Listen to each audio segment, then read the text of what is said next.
آپ کہیں گے مولانا نماز پڑھنے پڑھانے والے بھی بے نظر آتے ہیں، اچھے اعمال ہیں ان کے، بلکہ بڑی معذرت کے ساتھ میرے یہاں جتنے بھی علماء اور ائمہ موجود ہیں، اگر مجھے معاف کر دیں تو میں ایک بات آپ کو ان کے حوالے سے عرض کروں، تقریباً ہمارے علماء کے ساتھ ہماری عوام کا سلوک کچھ اس طرح کا رہتا ہے کہ الا ماشاءاللہ سب کی پوزیشن ایسی نہیں ہوتی، لیکن اگر کسی امام کو اپنے بچے کو اعلیٰ تعلیم دلانا ہے تو کسی سیٹ کی طرف رجوع کرنا پڑتا ہے، گھر میں کوئی بڑا معاملہ پیش آ گیا، گھر لینا ہے، شادی کرنی ہے، تو تنخواہ اتنی لیمیٹڈ ہوتی ہے کہ ان کو کسی نہ کسی کی طرف رجوع کرنا پڑتا ہے۔ اب کوئی سوال کرے کہ آپ کہتے ہیں جو نیک عمل کرے اس کی زندگی اچھی، تو ہم تو دیکھ رہے ہیں ان کے نیک اعمال ہیں، پھر ان کی زندگی میں اتنی پریشانیاں کیوں؟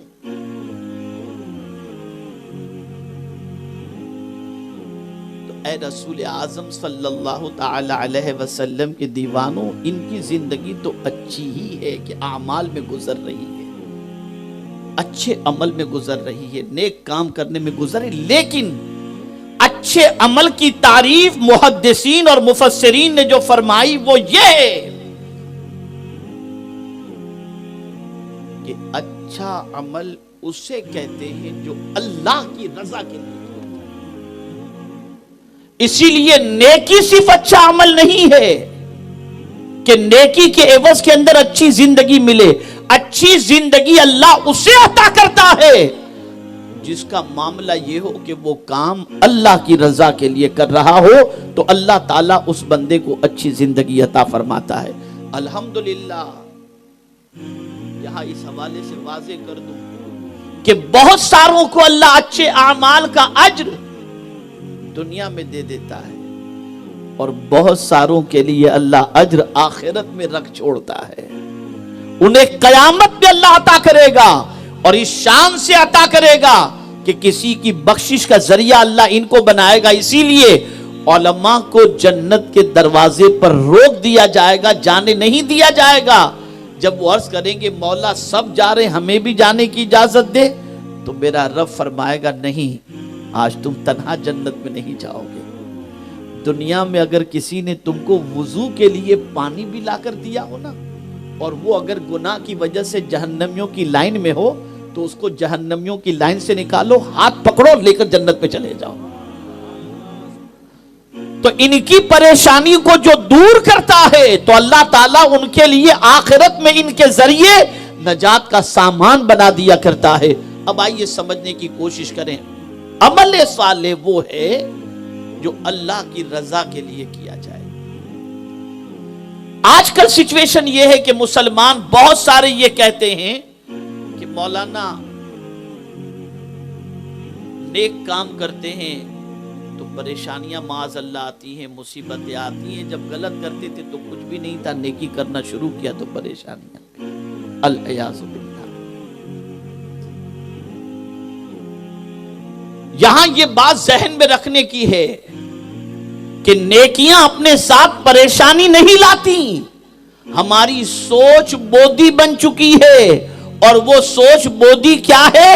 کہ ہم اپنی نیکی کا بدلہ زمین پر ہی چاہتے ہیں، اور آخرت کے لیے ہم کچھ نہیں چاہتے۔ اور اللہ والوں کی سوچ یہ ہوتی، وہ نیکی کا بدلہ دنیا میں نہیں بلکہ دنیا کے ساتھ وہ آخرت میں بھی چاہا کرتے تھے، تو ان کی زندگی بڑی پرسکون گزرا کرتی تھی۔ خود حضرت امام اعظم کو دیکھیں آپ، رو رہے تھے داڑھی پکڑ کر،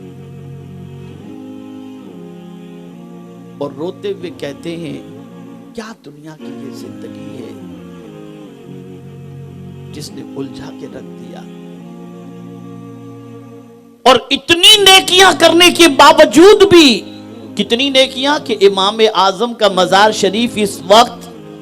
بغداد میں جہاں پر ہے، اس جگہ پر امام اعظم نے 6000 قرآن مقدس ختم کیے،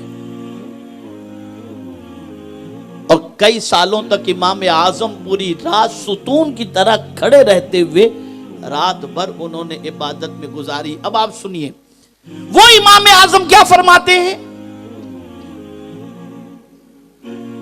کہ دنیا کی زندگی بڑی عجیب زندگی ہے،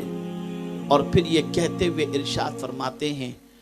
مجھ سے کوئی ایسی نیکی نہ ہو سکی جس سے میں خدا کو راضی کر سکوں، عاجزی کے طور پر۔ یہاں سے یہ بات سمجھ میں آئی کہ جتنی بھی نیکیاں کرو، توجہ چاہوں گا اور بالکل دل و دماغ میں اس بات کو محفوظ کر لو، جتنی بھی نیکی کرو اس کا بدلہ دنیا میں مل جائے یہ تمنا نہ رکھو، بلکہ یہ تمنا رکھو کہ میرا مولا راضی ہو جائے۔ یہ ہے اصل نیکی، بلکہ نیکی کی جان یہ ہے۔ اسی لیے قرآن کہتا ہے وَرِضْوَانٌ مِّنَ اللَّهِ أَكْبَرُ، اللہ کی خوشی سب سے بڑی چیز ہے، اس سے بڑی کوئی چیز نہیں۔ تو نیکی کر کے ہم اگر پریشان ہیں، آج بہت سارے لوگ نیکی کر کے پریشان ہیں، عوام کی بات کر رہا ہوں، اس کی وجہ کیا ہے کہ وہ نیکی کا بدلہ دنیا میں چاہتے ہیں۔ نیکی کا بدلہ اللہ کی رضا مانگو کہ مولا تو راضی ہو جائے، یہاں تک